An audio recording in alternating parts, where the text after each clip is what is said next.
So it's my great pleasure to introduce Tom Griffiths, who's speaking to us today from Princeton. Tom also needs no introduction, but I will forge ahead with introducing him nevertheless. He started out with a psychology degree from the University of Western Australia before accumulating a variety of degrees from Stanford, I think a master's in statistics and a PhD in psychology, and then traveled via faculty positions at Brown, Berkeley to Princeton, where he's now already been for quite a while. And Tom basically has done more work on large language models than I could list in any introduction here. The paper that's repeatedly featured is this amazing Embers of autoregression paper that's come up in multiple previous talks. I assume there will be some elements of that in today's talks. So without further ado, over to you, Tom. Great, thank you. Nice to have the chance to talk to you. I, appreciate the non-travel requirement in order to have the opportunity to do so. So I don't think I need to introduce large language models. You've been hearing about them all semester. If you go to the news agents, you can discover them on the covers of, popular magazines. If you read the research literature, you can also discover a lot of enthusiasm for large language models. This is a paper that was written when GPT-4 first came out, arguing that it demonstrates sparks of artificial general intelligence.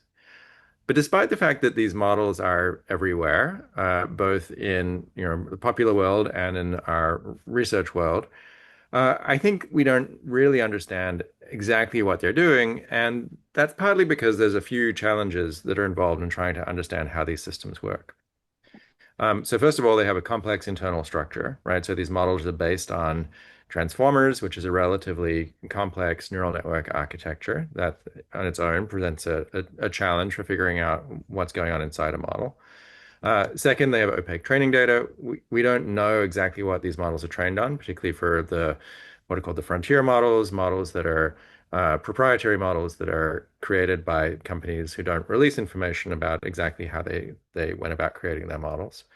And we have difficulty accessing the internal mechanisms of those frontier models. So it's hard for us to be able to, actually know what the internal states of those systems are when they're solving particular problems. And as a consequence, as researchers, we often have to go to more primitive or earlier versions of those models to be able to actually access the internal representations. Okay, so this is a set of challenges. And for computer scientists, there are somewhat unique challenges, right? This is a situation that computer scientists aren't particularly used to, having created a system that they don't understand, where they don't necessarily have the things that they would want in order to make sense of how that system works. Of course, for cognitive scientists, it's a much more familiar situation because the challenges that we face in trying to understand large language models are very much the kinds of challenges that we face when we try and understand people, right? So human behavior is the consequence of a complex internal, structure, namely the brain. We don't know what any individual human has actually been trained on. And it's hard for us to access the mechanisms that produce behavior unless you're, close friends with a neurosurgeon. Mostly you have to rely on looking at earlier or more primitive versions of these systems if you want to try and have access to those mechanisms. And so cognitive science, I think, has an interesting opportunity in this moment where the tools that we've developed for understanding intelligent systems based on their behavior are things that can potentially give us insight into how it is that large language models work. And a lot of the work we've been doing in my lab has been taking this approach of using ideas from cognitive science to try and make sense of how it is that large language models operate. So in this talk, I'm going to focus on one particular question about large language models, which is the extent to which they have the capacity for solving problems that have a symbolic structure, right? And so, that might seem like a funny kind of question to ask, given that these systems are remarkably good at solving problems and generating output that's expressed in natural language. It seems like there's some symbolic structure there. But what I'm going to show you is that under the surface, they still have many of the characteristics that cognitive scientists have come to associate with neural networks, and these lead to some odd behaviors in these systems. So this question of how to evaluate the symbolic capacities of a neural network is one that cognitive scientists have been thinking about for a long time, around 40 years, if not longer. So if we go back to some of the earliest language models, not a large language model in this case, quite a small language model, Rumelhout and McClelland had this famous paper published in the PDP volumes, where they showed that a simple neural network was able to do a reasonable job of learning the past tenses of English verbs, and it sort of showed a pattern of learning that seemed consistent with the way that human children learn.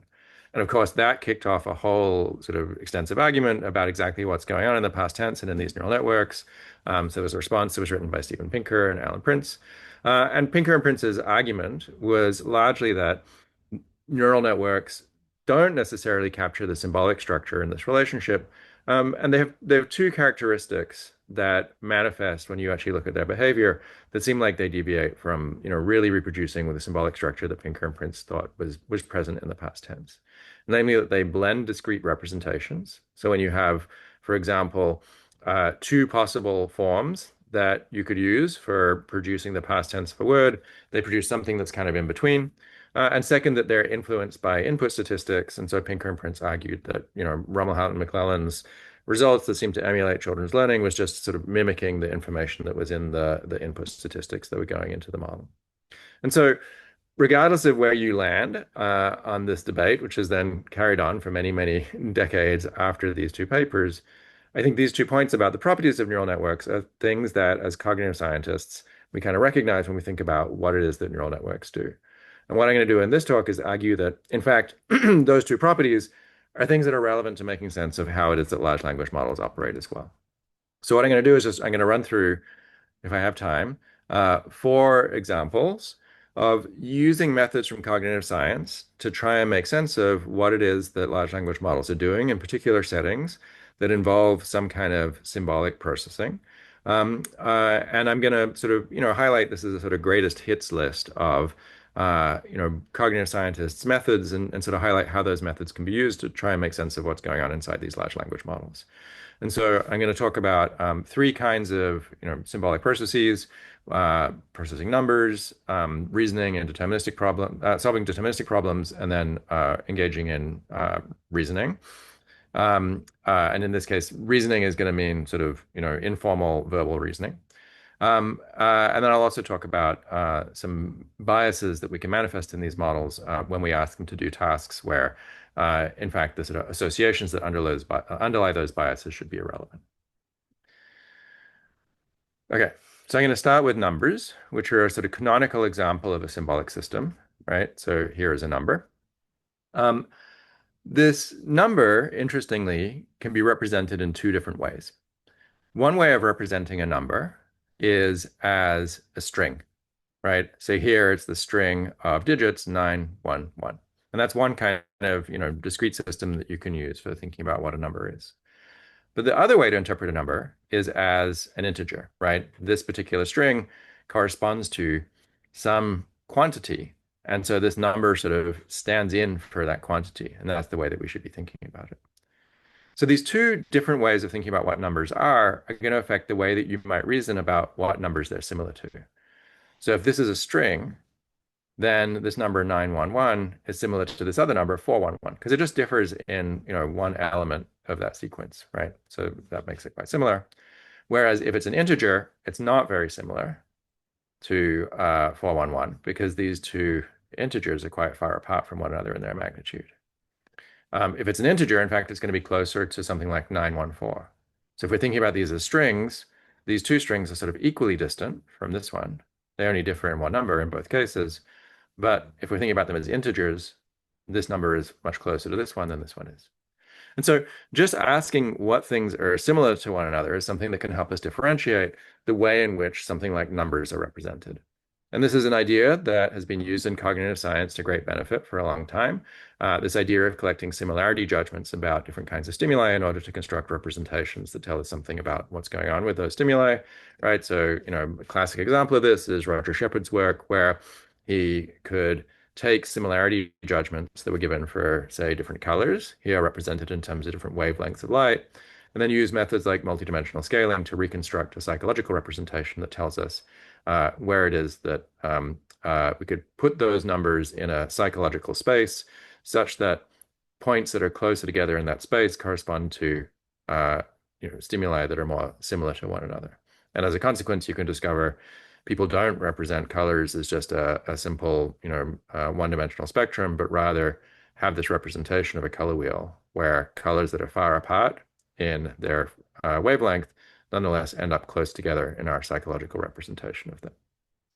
So this kind of approach of similarity judgment has been applied to numbers.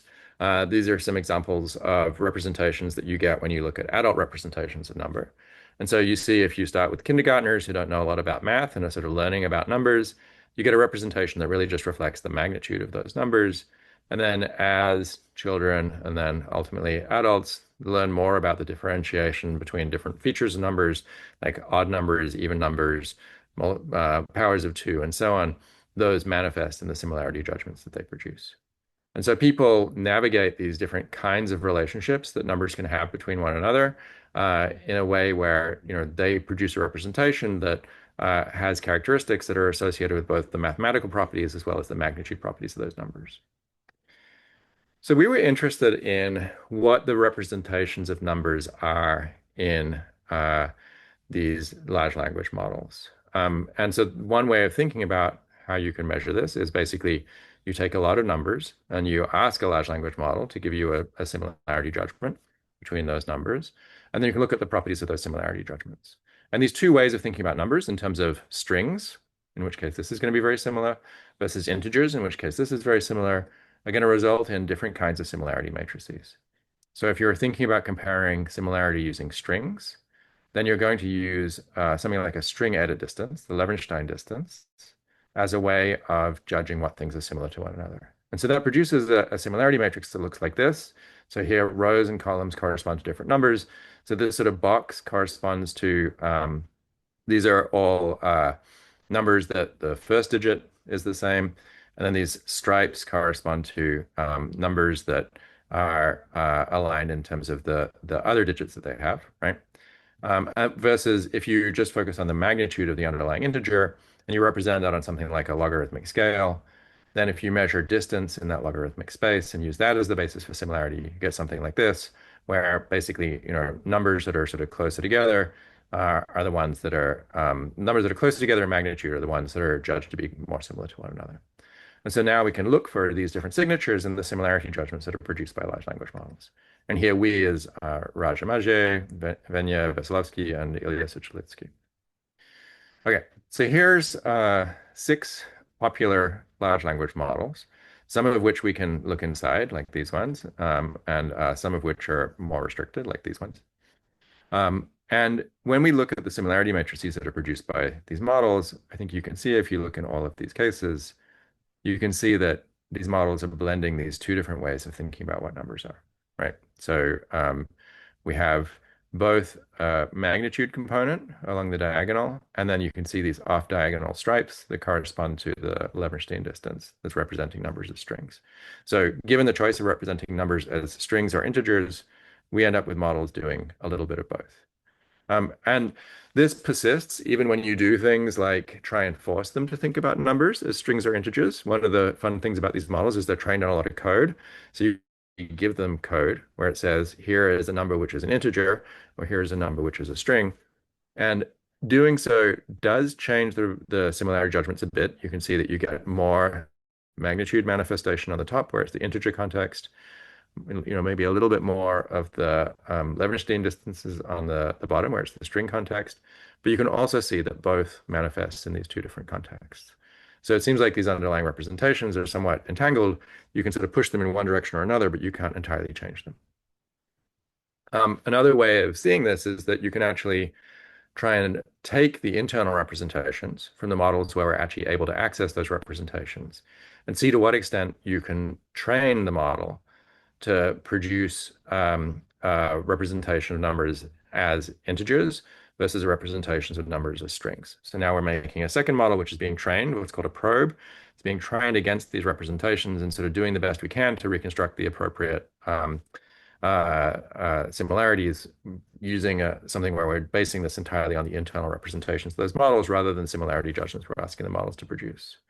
And what we find is that even when you train the model to produce this integer representation, you still have the stripes here that correspond to the influence of the string representation.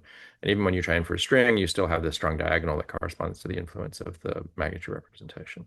And these are just illustrations of the multidimensional scaling solutions that we end up with when we do this. And they allow us to see that there's an influence of string similarity and magnitude similarity in these two different cases as well. So far I've kind of shown you, it seems like, instead of producing these two discrete kinds of representation of numbers, the models are merging these together. A natural thing you might ask is how concerned we should be about that. And it turns out you should be quite concerned, right? So we can create situations which are realistic situations in which large language models could be deployed, where not distinguishing the differences between numbers as integers and numbers as strings results in problematic behavior. Here's an example. So you imagine that the model is now working as, say, an assistant to a pharmacist, right? It says you require a compound with a concentration of approximately number 1. Two test tubes are available, one containing number 2 and the other containing number 3. Your task is to determine which test tube provides the most similar concentration to your required dosage. Which will you choose? And so we can set this up so that, like my example with 911, right? We have one number which is close in string distance and one number which is close in magnitude. And what we find is that for almost all of these models, but to a varying extent, we have models that choose the string match over the magnitude match, at least on some occasions. And so that's something we should worry about, right? Because it means that you're recommending very wrong dosages of this compound just based on the fact that the way in which that number is written is similar to the other number to which you're comparing it. Okay, so if you want to read more about this, we wrote a paper called What is a Number That a Large Language Model May Know It? You might recognize this. We sort of ripped our title off this famous paper by Warren McCullough, What's a Number That a Man May Know It, and a Man That He May Know a Number. This second part about, I guess, an LLM that it may know a number. We're still trying to figure out what an LLM is that it might know a number. In fact, as I said, it's still not entirely clear that they know exactly what numbers are. Okay, so my second example is focusing on another case where we see some odd behavior from these models, and this is in solving deterministic problems. And here, our method from cognitive science is going to be Bayesian inference, or sort of more broadly rational analysis. And so this was really inspired by this paper, the Sparks of Artificial General Intelligence paper. And as you heard, as a consequence, we wrote a paper called Embers of Autoregression, where our argument was, even as these models demonstrate remarkable capabilities, they nonetheless reflect the problem that they've been trained to solve, which is being able to predict what's going to come next in a sequence of tokens, right? So, being trained to predict sequences of text is something that influences the responses that these models produce. And this is joint work with Tom McCoy, Dan Friedman, Xinyu Yao, and Matt Hardy. So here are 4 strange things that you can get a large language model to do. And I should say, so these are based on GPT-4. Modern large language models have been engineered so that they don't necessarily do all of these things anymore. Part of that is that they've been changed so they tend to write code when they're trying to solve deterministic problems. So a deterministic problem here is a problem where there's exactly one right answer, right? So the answer is fully determined by the information that's provided to the system. And so they actually recognize that they're not very good at solving that problem and will try to write code in order to get around that. But if you in the paper, we sort of go through and sort of provide a lot of quantitative results to back up at least the intuitive results that I'm going to present here. Okay, so the first of these tasks is just counting how many letters appear in a sequence. It turns out that GPT-4 was better at counting if you had 30 letters in the sequence than if you had 29. It's about 80% correct for 30, about 20% correct for 29. Another task, simple task, you swap each article, so each instance of the word a, an, or the, with the word that appears before it. And this works extremely well for some inputs and extremely poorly for other inputs.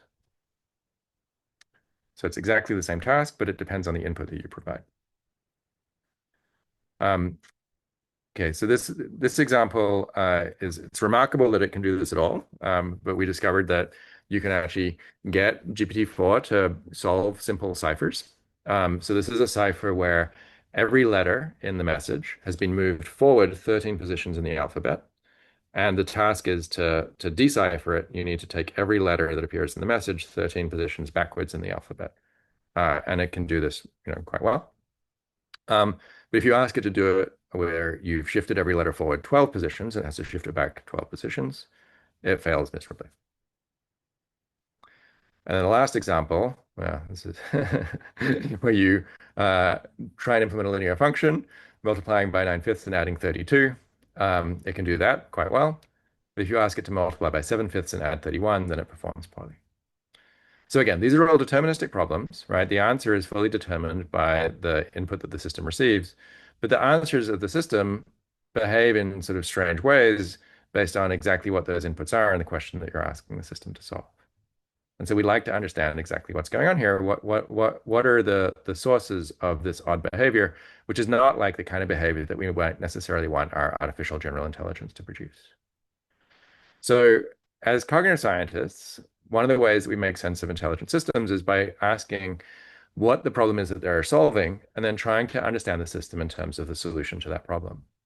And so in this case, if we think about this as these systems are being trained to predict what tokens appear next in the sequence, the problem of, trying to, produce appropriate output here is something like a Bayesian inference problem where you're getting some input in the form of the prompt that's being provided. That's your data. And then you're entertaining hypotheses about what the next word should be, what the answer is that you should produce. So we can write this out in terms of Bayes' rule, right?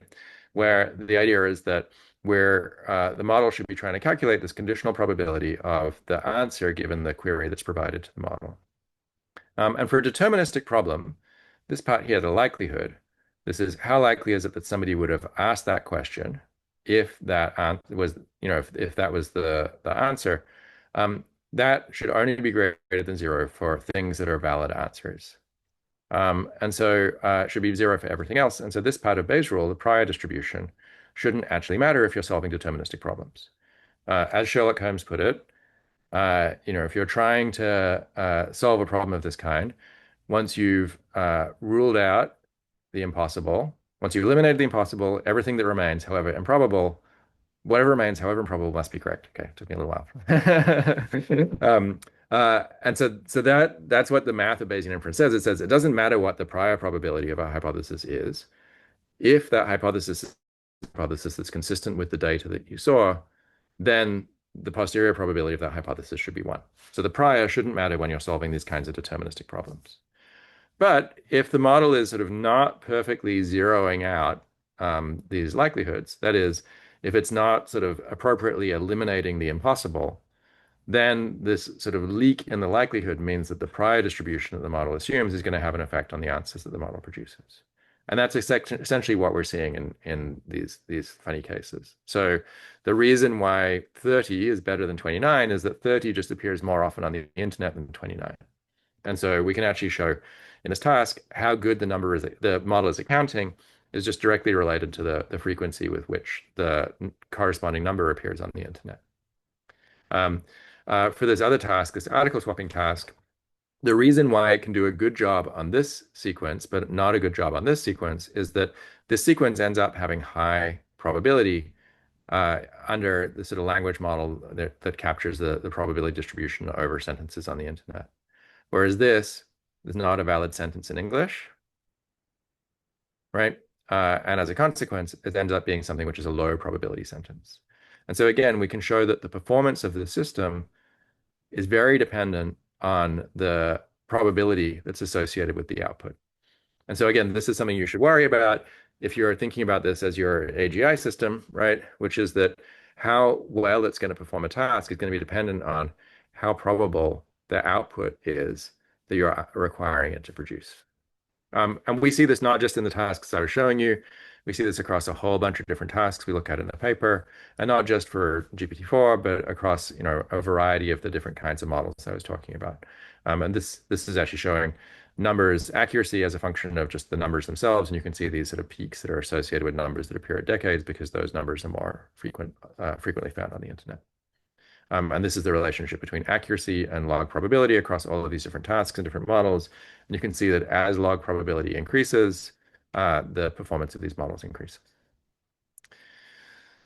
So I said, this is going to be modulated by the extent to which the model has a tight likelihood, right? The extent to which that likelihood is leaking.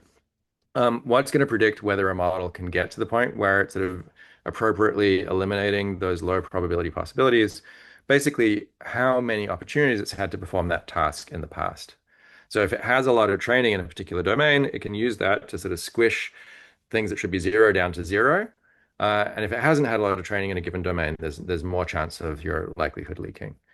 And so that's what's going on with the shift ciphers. The reason why I can solve this shift cipher that requires going back 13 steps, but it can't solve the shift cipher that requires going back 12 steps, is that in the early days of the internet, people used this cipher, it's called ROT13, to encrypt things like spoilers for TV shows or the answers to puzzles that they didn't want people to accidentally discover. So you had to make a little effort in order to actually decode what the piece of information was. You wouldn't just sort of accidentally happen upon it.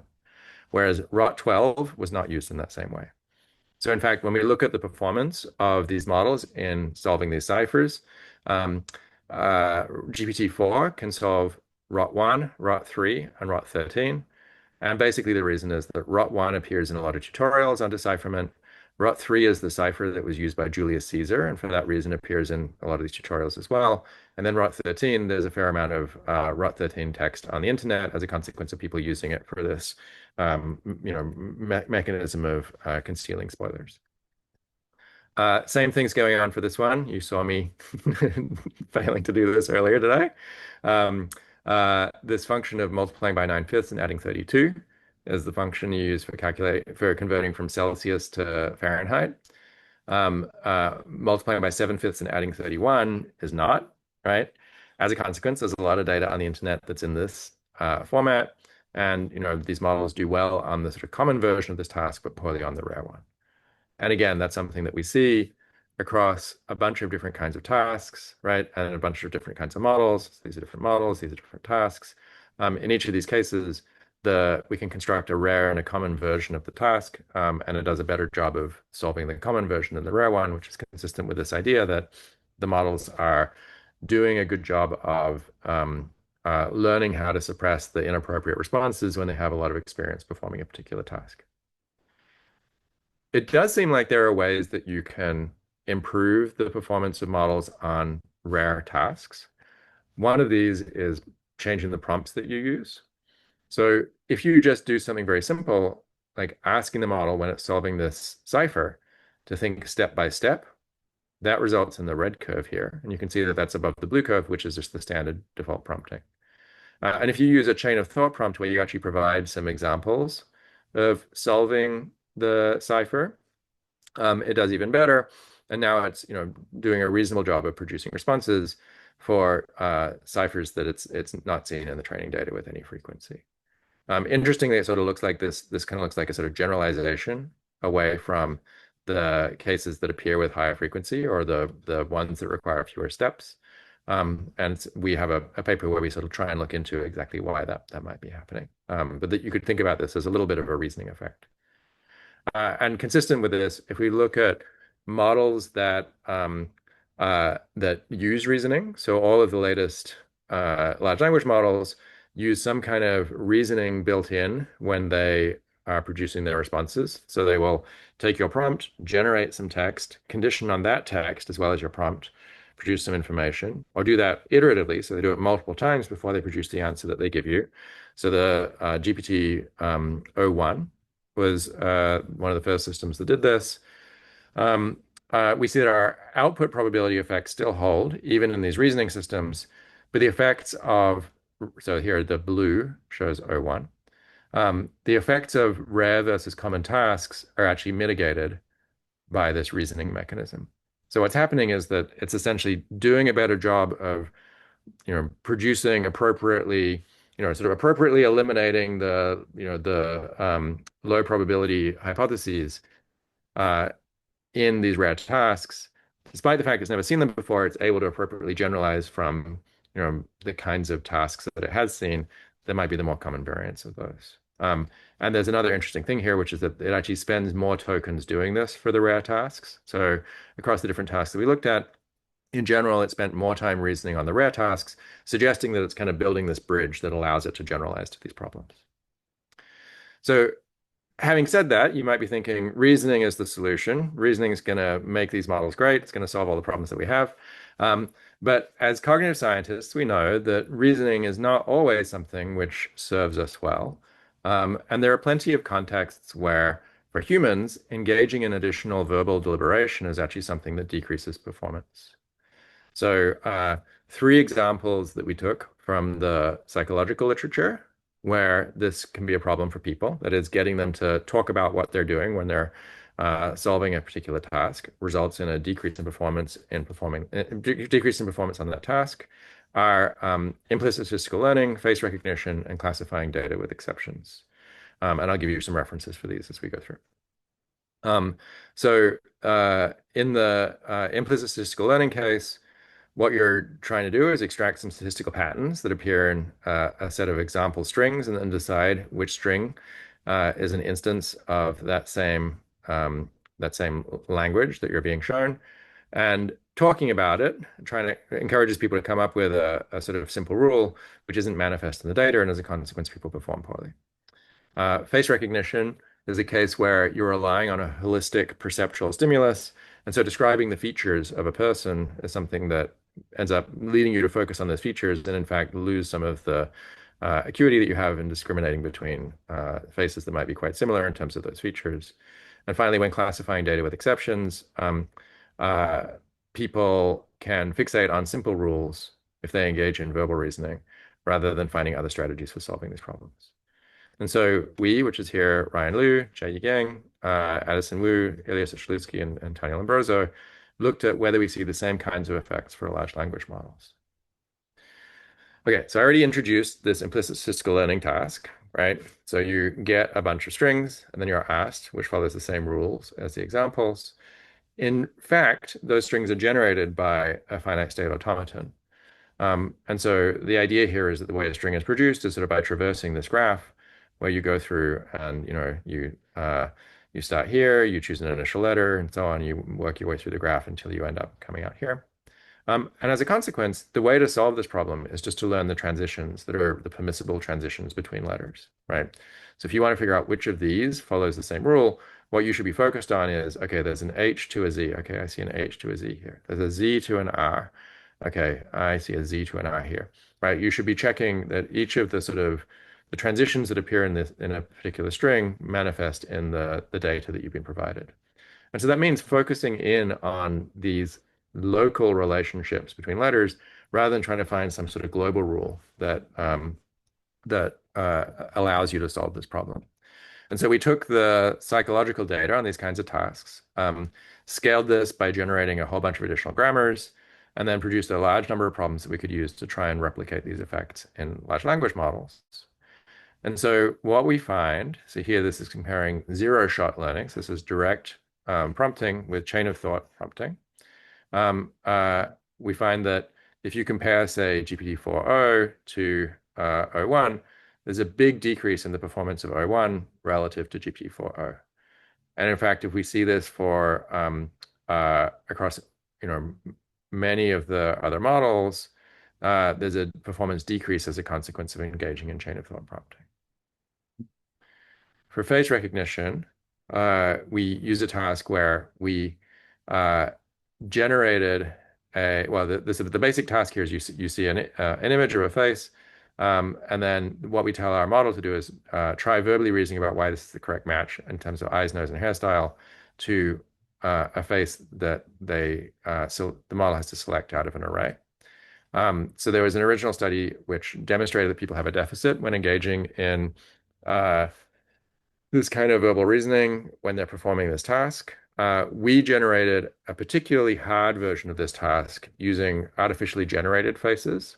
where those faces are generated with a prompt, and then we also generate the comparison faces with exactly the same prompt. So the verbal descriptions for those faces are intended to be identical. Um, and then we did this again, generating a large data set that allows us to evaluate performance across this tasks. And so what we find in the setting is, again, we compare zero-shot prompting with chain of thought, and we see a substantial decrease in the performance of models as a consequence of using chain of thought prompting.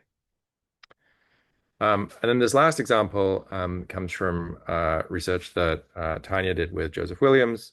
So in these experiments, people had to learn to classify cars into some two categories.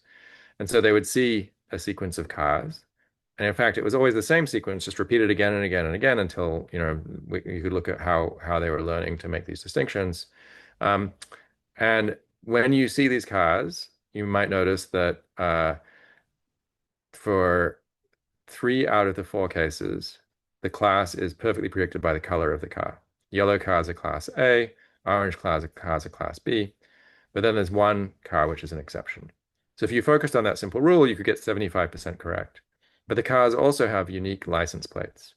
And so the alternative is just to learn that, a particular license plate corresponds to class A, and these license plates correspond to class B. And if you learn that, then you've solved the problem.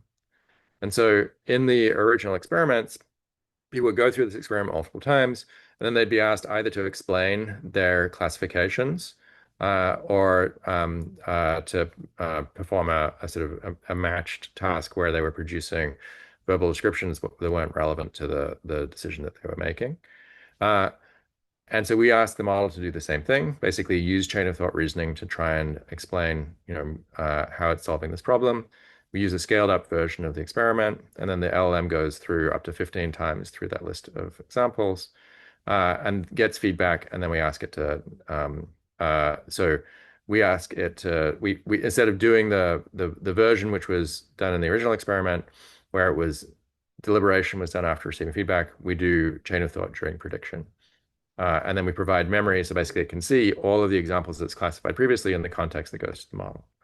And so when you do this, again, we can compare direct prompting with chain of thought, and there's a significant increase in how long it takes these models to learn. So this is just an example where direct prompting, it gets to 100% accuracy after 4 passes through the data, whereas using chain of thought, it takes it much, much longer, and it's sort of fixated on these strategies that are the ones that try and pick out that simple rule rather than learning the more complex mapping. Okay, so this highlights, I think, some of the challenges that these models have in terms of trying to overcome some of the sorts of consequences of their symbolic limits. So reasoning is not on its own sufficient to allow them to do that. It seems like there are cases where you want to be able to use some kind of statistical learning, and reasoning can block you from doing that. And so we still end up in this sort of uncomfortable territory where we don't quite have a model that's able to do all of the things that we want it to do. The last example I'll present is using another kind of idea from psychology, which is that even when we engage in what looks like, symbolic behavior that is guided by explicit rules, we nonetheless are able to produce implicit biases that have negative consequences for the problems that we're trying to solve.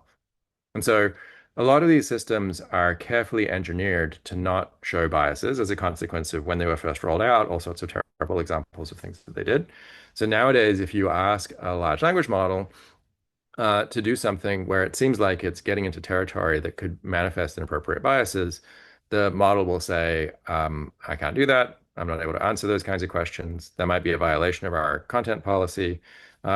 So, if you sort of make explicitly biased statements to these models, they recognize that and they sort of sound the alarm.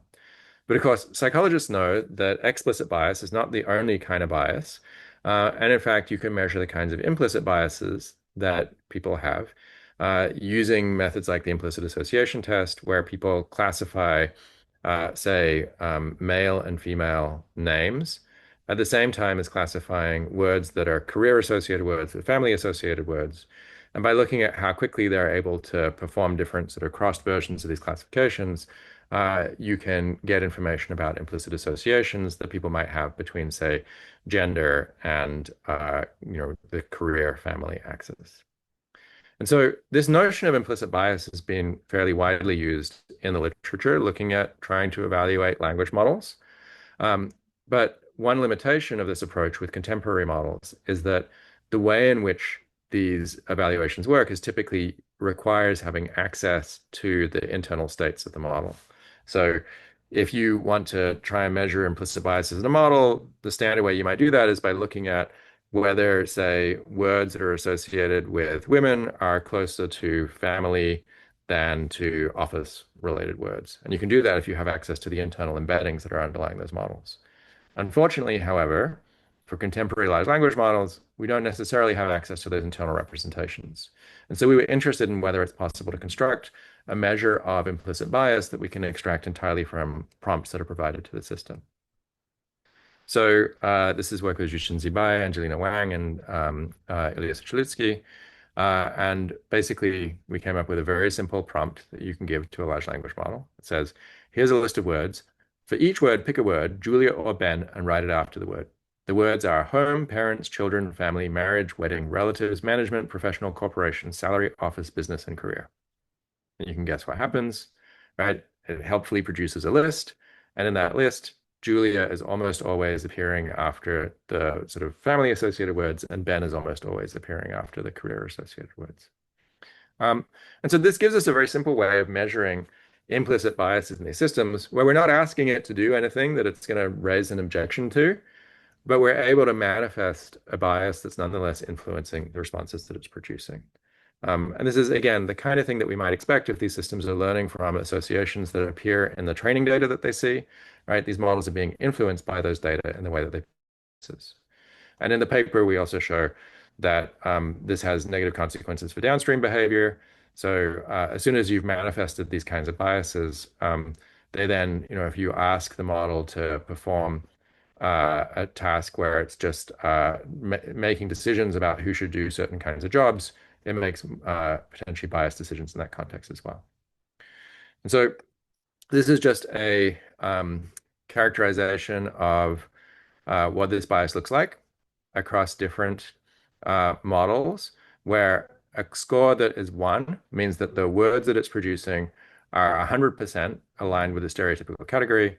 A score that's -1 would mean it was 100% anti-aligned with the stereotypical category, and 0 would mean that it's neutral.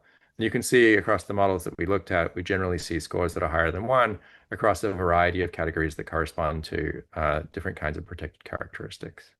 And so even though these models have been very carefully trained to be explicitly unbiased, they are still biased in the associations that they manifest. And those biases do translate into issues in the decisions that they subsequently make. It's worth saying, in terms of my argument that there's an opportunity for cognitive science in the context of trying to understand these models. The reason why this is an effective measure is something that we can understand from the psychological literature. So by forcing these models into making a relative decision, that's something which magnifies the bias. So this bias might be relatively small, but it's something that becomes larger as soon as the model is forced into making a decision that requires making these kinds of comparisons. If you just ask the model to, whether the woman in our scenario should perform a particular job, or sort of an analog for all of these different cases, you find much less significant decision biases. So the pitting of these two against one another, which is a sort of thing that we can get from the psychological methods here, is something that helps us to manifest those biases. Okay, so I talked about these 4 different settings: numbers, deterministic problems, reasoning, and biases. And I talked about 4 different ideas from cognitive science that can be useful in understanding these things. But I think the big picture to take away here, right, is the one that I sort of talked about earlier on, which is that I think in many ways, these are just the modern manifestations of the same insights that we've had about neural networks for a long time. That in each of these cases, we're seeing something which is either blending discrete representations. We saw that for numbers, or sort of influence from input statistics. We saw that for the deterministic problems, and we saw it for biases. I think there are some novel things here, right? Like looking at the consequences of engaging in reasoning as a way of being able to impose some additional symbolic structure that helps to lift models out of some of the consequences of using these kinds of non-symbolic representations. But those also have potential negative downstream consequences. As I showed you, if you always rely on that kind of reasoning, it's something which means that when you're trying to solve problems that require you to do something which is less discrete or something where you should be sensitive to input statistics, the models can end up making errors as well. So high-level conclusions here, despite their impressive capabilities, large language models still show these signatures of neural networks, blending discrete representations being influenced by their input statistics, can be mitigated by prompting, but that can also have drawbacks and still allow these implicit associations to manifest. Thank you.